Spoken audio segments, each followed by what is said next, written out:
I guess I'll just say I'm gay. We'll just save all the time because you saw me walk on stage.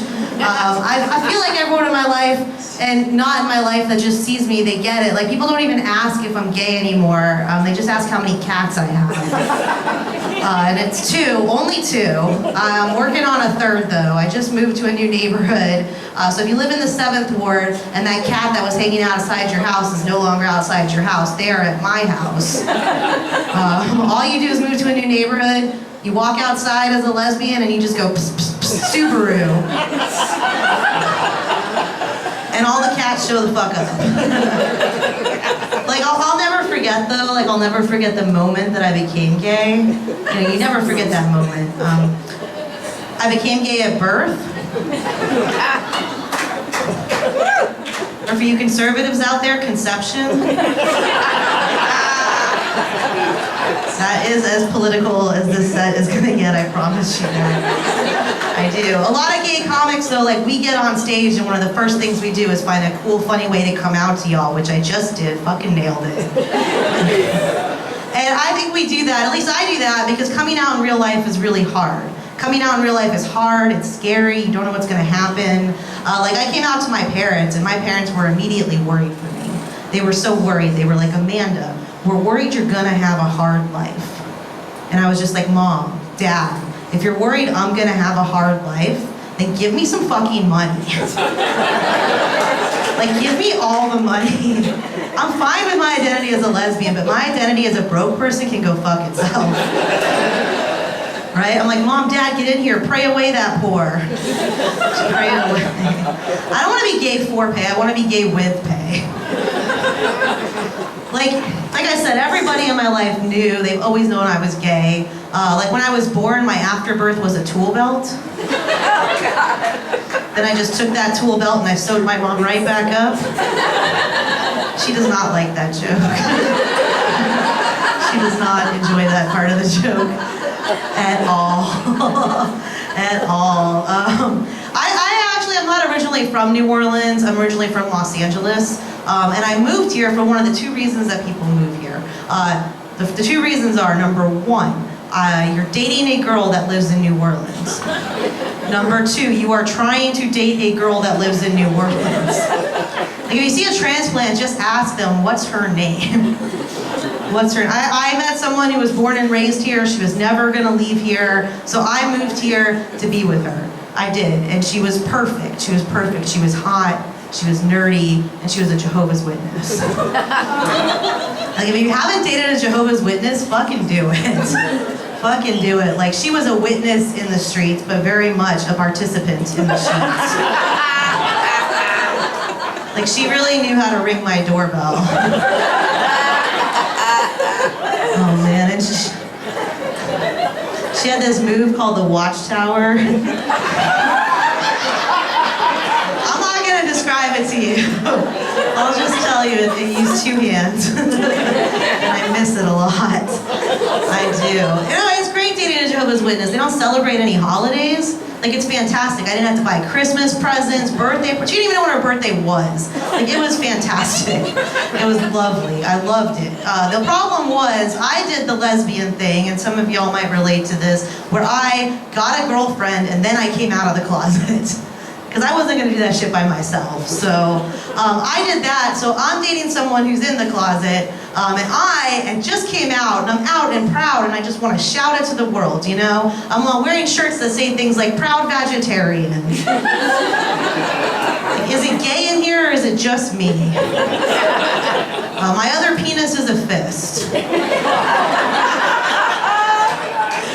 I was trying to figure out what kind of crowd this was. I just got my answer. I did. So, you know, it wasn't working out because I really wanted to be out in the world, and she didn't. And I was devastated by this. This was my first relationship. I was devastated. So I did what you do at 26 when you break up with someone, is I wanted to do the eat, pray, love thing, right? I was going to do eat, pray, love, but I could only afford the eat part. Couldn't afford the prayer or the love. So I took a 10-day trip by myself to Italy to find myself. And right before I left, I met the girl that I thought was the new girl of my dreams. I met this girl, and then I hopped on a plane to Italy, and I was in Italy by myself, and I went to every fountain that I saw, and I made a wish in every single fountain that this girl would be mine when I got back. When I got back, she most certainly was not mine. So I need to make a second trip to Italy to get my money back.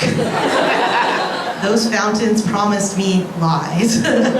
They did. And funny story, this girl, the second girl that I fell for, and the first girl that I dated are now together. They own a house together, they garden together. I see it on Facebook all the time. Because lesbians, we have a saying, right? We have a saying, the ex of my ex is also my ex. Like every city is a small town when you're a lesbian. It is. Despite, I guess that being said, I am single. Where are my single people at? Make some noise. Yes, I've done that where no one has said anything. And I have paused to wait for them to come forward, and it has been nothing. Couples, make some noise. Yeah. No, thank you, couples, thank you. Also, straight couples, I know who the fuck you are, because I see you on lesbian Tinder looking for me. Like, y'all call me a unicorn. Like, my mom told me I was special, but I didn't realize how special I was until y'all let me know. I am single, I'm dating, man, it's hard to date. I'm 39, it's post-COVID, it's hard to date. Like Allison said, I got ghosted recently. Like, I don't know why they call it ghosting, because ghosts have one job, which is to come back from the dead and haunt you. And she did not come back. She did not come back. Like I said, I'm 39, I recently went on a date with a 25-year-old, because I enjoy babysitting in my spare time. Do we have anyone 25 or under? All right, I got some advice for you. Aim higher. Aim higher. This girl was so impressed with every single thing I did. She was so impressed. Like, I showed up for the date, I was in my own car. She's impressed. It's not my mom's car, it's not my roommate's car, it's my car. She's so impressed. We get to the bar, I walk up to the bar to order drinks. I know the bartender. She's wet as shit right now. I was just like, oh, you don't understand alcoholism. It's a thing that happens in your 30s, I guess, I don't know. I know what my problem in dating is, though. My problem is, I love a hot mess. I love a hot mess. Who here loves a hot mess? Yeah, who here is a hot mess? I do this whole set just to identify the self-identifying hot messes. Because y'all are the craziest and I cannot stay away from you. I meet a girl and she's just like, I'm broken. And I'm like, it's okay, I was born with a tool belt. Like, it's fine. It's fine. Like, I see a hot mess, I walk right up to her and I'm just like, girl, are you a natural disaster? Because I'm FEMA. I'm getting in there, girl. I'm gonna house you, I'm gonna clothe you, I'm gonna feed you, I'm gonna take care of you. And look, I know what I'm working with, because I'm a hot mess too. I know what I'm working with, I'm a hot mess. In that example, I'm FEMA. Like, I show up late. I deny all your valid claims. And whatever spending money I give you is never enough. It isn't. I've had my trials and tribulations with dating, and I'll say this though, I am not a hopeless romantic, I am a hopeful romantic. Like, I'm not giving up on love. I don't care how many times I get ghosted, I don't care how many shitty dates I have where I come home to my roommate crying. I'm gonna keep getting out there, and I'm gonna keep trying, because I believe in the one, and I believe in my soulmate. And I know when I meet her, I am going to love her with my whole heart. And 2 to 5 fingers. Fistfuls of love and nowhere to put them, you know.